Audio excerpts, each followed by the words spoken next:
next session is going to be on a topic called Community Education and Diversity in Digital Context, Curricular and Empirical Perspectives. And our presenters are Christoph Noblock, PhD, and Anselm Bockmer, PhD, University of Education, Duisburg, Germany.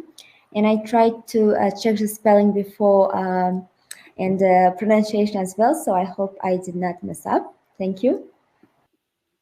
You did a very good job. Thank you very much, and welcome to Germany. I'm going to share the screen for a second. So yeah, hello again, everybody. We're presenting from the southern part of Germany, University of Education in Ludwigsburg, and we're going to present on community education and diversity in digital contexts. We're going to have a look at curricular and empirical perspectives on this topic. So as a start, we would like to present you the project COMET, Community Education in Diverse Context, which also is part of a class in our university. As a second part, I would like to come up with some theoretical aspects of community education to give you a short insight about what we understand when we talk about community education. Then we're going to present the empirical study and the class we actually implemented at our university in Ludwigsburg, focusing mostly on the students' learning experiences. So community education and in diverse contexts combined with digital learning experiences, this is what we're aiming at. Then finally, we're going to find some answers for this. Anselm, I can hear you, and I'm very happy to hand over. See me? Yes. Okay, maybe I can take over? Yes, please. Yes, thank you. So as far as I can see, we are on slide number 3, right? Exactly. So I would like to present and say hello to everybody, and please excuse me for being a little late. There were some technical issues.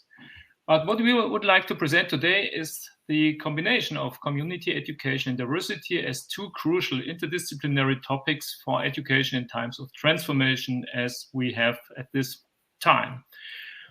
Our project COMET discusses initiatives, projects, and curriculums which connect higher education institutions and the communities around them. And I think this is the main and crucial point. So what we would like to better understand and to develop is the combination of diversity, community education, project-oriented collaboration and digitalization. And our goals are diversity education as a collaborative topic for universities, communities, and schools as well. The development of teaching materials by this and the development of interdisciplinary and collaborative seminars. Could you go to the next? Thank you. So this means that from a theoretical perspective, community education is a form of tentative and experimental, empathetic and situated process of developing knowledge. And for this, and for universities with them on board, reflexivity is needed. That means that you can have, on one hand, a perspective of human capital and develop this capital. But on the other side, the economic perspective needs to be supplemented by social approach to demonstrate social and societal impact of higher education in general. That means that we are focusing on service learning as university students practice what they learn and adult learners benefit from the knowledge and the skills. And we have some special attention to possible social differences we come into contact with. Are we on the next slide, Christoph? Yes, we are. Thank you. So this means that in our project, peer learning is very crucial, so that interacting with students' own experiences, they can involve in the community, its challenges, and the common questions within the community that are found. A special focus is on digital learning in post-pandemic times, so that means that community education by academics can create relationships, can force engagement, and identities in digital environments and the local communities are focused on. So local and situated aspects are to be considered in order to reach the locals. And what we keep in mind is especially the concept of the engaged campus. To cite Foucault, No longer is community engaged work seen as something that fulfills only the public service and outreach component of higher education's overarching mission. Rather, public engagement serves all parts of the tripartite mission, including facilitating institutions' achievement of their research and discovery and teaching education goals. I would like to give over to you, Christoph. Thank you very much, Anselm. I would like to have a practical perspective now on the class we actually implemented and at LUE, Ludwigsburg University Education, in the summer term of 2021, with four main foci. First of all, the discussion of diversity and community education as sort of a theoretical foundation for our students. Then the discussion of project-oriented learning, mostly based on Gudjons, and then the autonomous implementation of a small-scale project in the field of community education. So we asked our students to actually connect higher education institution and the surrounding community in some way. And so they were very free in choosing their theme of project and their partners. And then we met together in the last part of the semester in order to have presentations about these projects in the community and discuss these projects. So the digital project-based character of this course aims for the interconnection of students with their future work area, schools, kindergartens, and so on, their future colleagues, and their future students through project-oriented work in the field of community education. The study we conducted analyzes and discusses students' conceptions and learning experiences within community education in digital contexts. So a very short look at the blended course design. It was a fully digital course, which was partly asynchronous, mostly using presentations with audio commentary, podcasts with experts, a selection of pertinent literature, videos of professors and students working in empirical research, digital forums, interactive exchange of ideas. But the students could access these asynchronous methods all the time. And there wouldn't necessarily be somebody there to guide or discuss, but they could use the presentations, the podcasts, and so on whenever they wanted to. The other part of the class was synchronous. So we had a guided discourse offering the chance to reflect on the contents of the course and mostly to reflect on the projects. So we assisted them by planning the projects, we assisted them by implementing the projects and by reflecting in order to present later to the class. Mostly based, this synchronous part, on students' questions and reports, offering group discussions, breakout rooms, etc. Now, just to give you a short idea about the structure of the class, as we set the theoretical framework at the beginning, then the planning of the projects, the implementation phase, presentations, and finally reflecting and discussing the students' projects and the learning outcomes.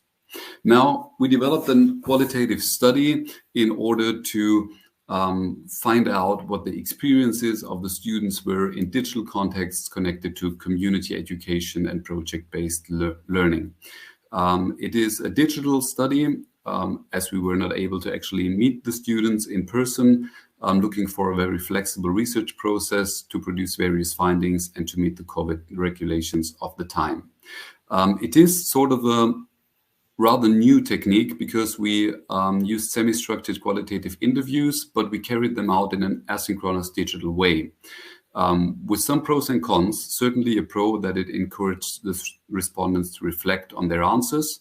They had the chance to reflect on their answers beforehand. So we sent them the questionnaire. They were able to read the questions, to think about the questions, to structure their answers, and then to record an audio file, which they transferred to us via a digital platform. However, there was no way of face-to-face interaction, so we were not able to ask deepening questions, to go into discussion. If there was a need of clarification, we were not able to clarify things. So we got a lot of feedback and data for this evaluation, and we developed 5 categories. So the reflection on the term community education, the experiences within the class and the projects, partners they met in the community, the idea of relation, community education as part of schools and university, and finally, digital environments and diversity.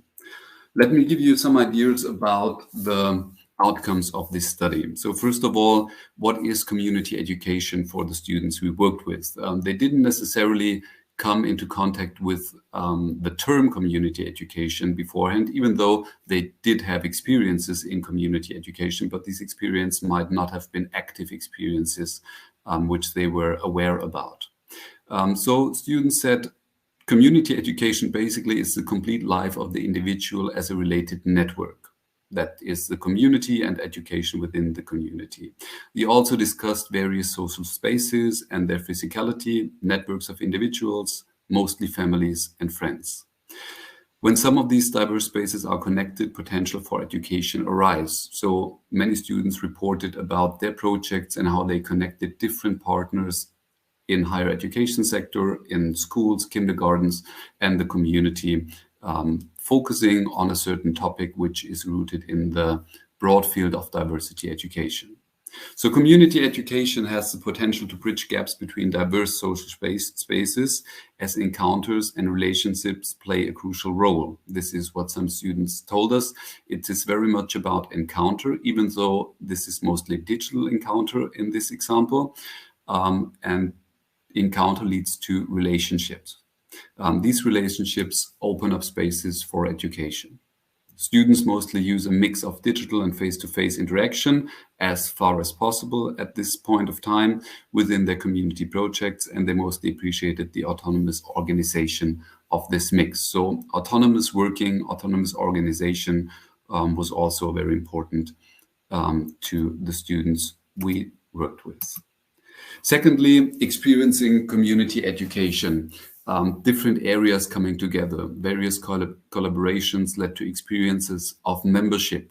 So students told us when groups of people work together with a common goal for a certain time, they felt like being part of this project, being part of this community, because the partners and they as founders and managers of the program or the project get into a relationship and become member of a certain shared common goal. Also, a development of broader understanding of collaboration, diversity, and community while working on projects. So when they're actually working in the projects, when they actually do things, the theoretical framework we laid as a foundation for our class comes to life. It gets more vivid, and for some of the students, it gets more sustainable as they actually experience it. So the whole social environment, one student tells us, whether it be friends, work, or family, diverse areas came together in the projects, schools, hobbies, and family. Also, the nature of learning and community education seems to have specific traits, especially social learning, communication, and again, encounter can take place. So I would like to focus on encounter and the relationship, especially in the next category. It is noticeable within this study and this class that most collaborations were established digitally, as it seems to be easier than face-to-face. First of all, because it's just more feasible, it works easier, but then also because the pandemic didn't allow many face-to-face interactions. So the focus on education and relationship certainly played a role. Within the students' projects, various relationships developed in different dimensions, spaces, digitally and face-to-face. And we figured out there are different forms of relationship. They developed relationships with others, and they enhanced their relationships with themselves because they learned about themselves while working with others in these projects. They fostered relationships with organizations, obviously, with groups, with their partners, and society as a whole, because they realized, some of the students at least told us, that the different social spaces they worked with are part of the whole community, are part of the whole society. Relationships within the projects were established and developed both, again, digitally and face-to-face. One student tells us the relationship between children and seniors developed and created happiness, even though they did not know each other from face-to-face contact. This was a project where senior homes and kindergartens established pen friendships. So the students acted as the founders of these pen friendships, and they managed the pen friendships and made them possible. Looking at partners in the community as a fourth category, the projects affected more and more social spaces. So some of the projects started to develop above the initial ideas. Students connected various partners in the community. They worked with different types of diversity, age, educational background, belief, just to name a few. While some students connected, as I said, for example, kindergartens and senior homes, other worked with schools, social institutions, and many others. Our last category, looking now especially at the schools and university, students find it very important that schools and university are open to the families of the learners. So the idea of Bronfenbrenner's ecosystemic idea comes into play here again and again.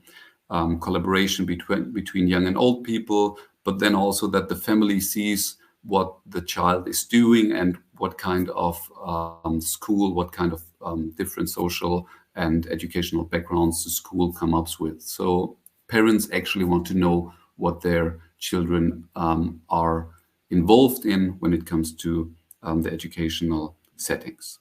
So development of empathy is also very important here. Let me finally bring in the digital environment. So the possibility to establish contact quickly, as I said already, the opportunity to schedule meetings, possibility to gather and share information online and simultaneously, chance to meet without using a car or public transport, time-saving aspects. So all of this comes very handy to the students, especially living in the area of Stuttgart, where traveling is not so easy.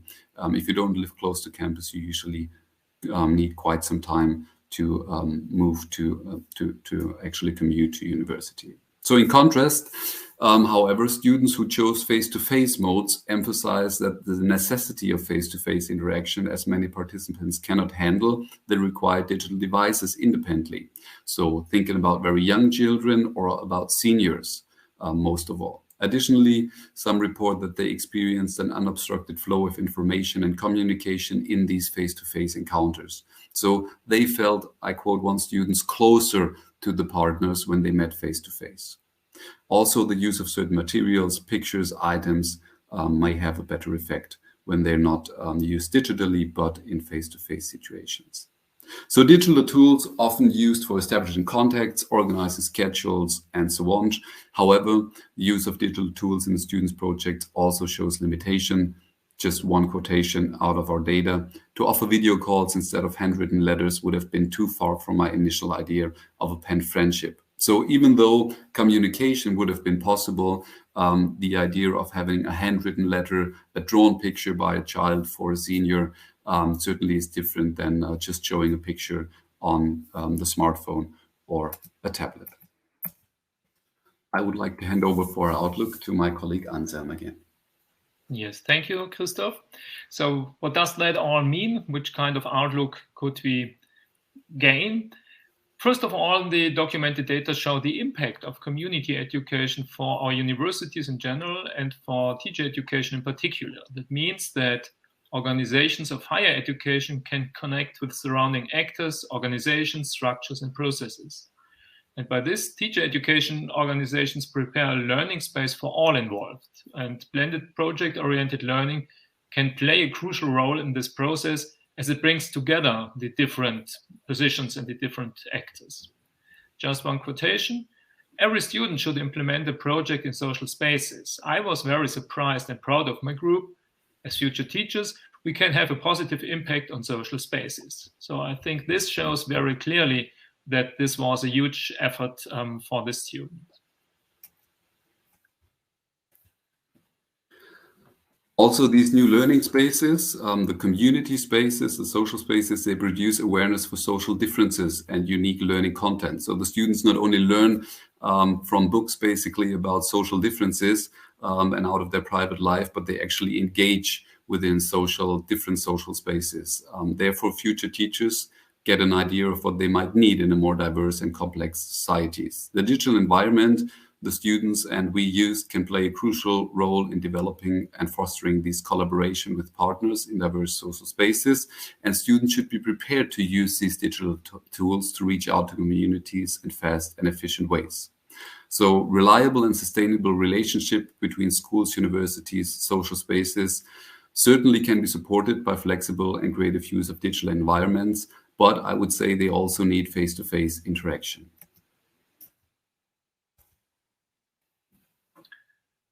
And so finally, we come back to our theoretical outline at the beginning. This means that the concept of the so-called engaged campuses need to be developed, evaluated, and established to interact in the different given social spaces and the social diversity there within. Further research should explain how this might work with a particular focus on community education in schools with state-run curricula. Then a bridged and coherent society might also develop from its educational basis in the community's resources.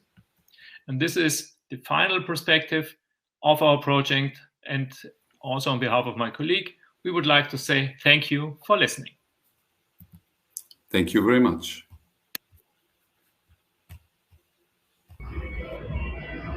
So thank you once again, Christoph and Anselm, for presenting this speech. And now I would like to ask if there's any questions, please feel free to type in the chat box. Okay, so for now, I'm seeing Christina Merrill is typing that it's a very interesting project, and she's wondering, but was the participation of the wider community voluntary or obligatory, and what type of projects did they carry out?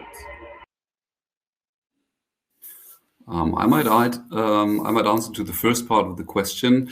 The participation of the wider community, of course, was voluntary. So students just reached out to various educational institutions and social institutions.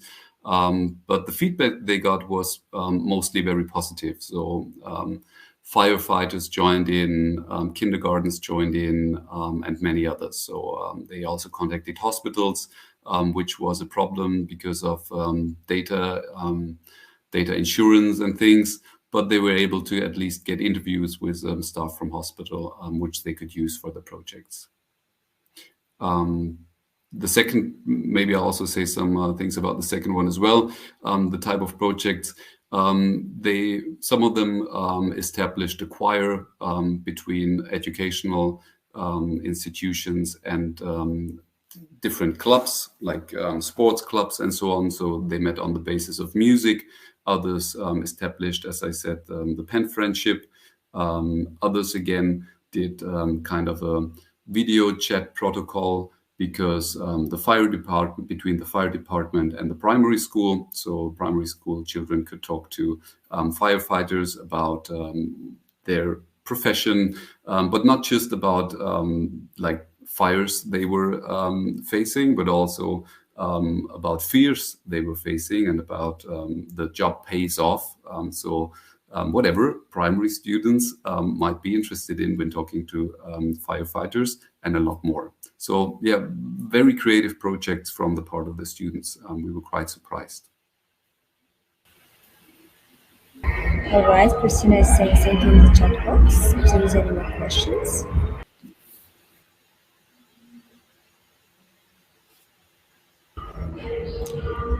Okay, seems like for now there is no more questions, and I'm apologizing for the background sound. Apparently, it's the university's there's party going on right now. And thank you so much once again, Christoph and Anselm, for finishing our today's session with this wonderful topic. And it was my pleasure to host today's session. Just to remind you, I was hosting from Kazakhstan. My name is Gunar Atayeva. Feel free to connect with me on LinkedIn as well. And I think if there is no more questions, and we can wrap up the session. What do you think? Thank you so much for doing a wonderful job hosting the session. Thank you. Yes, thank you to you. Thank you.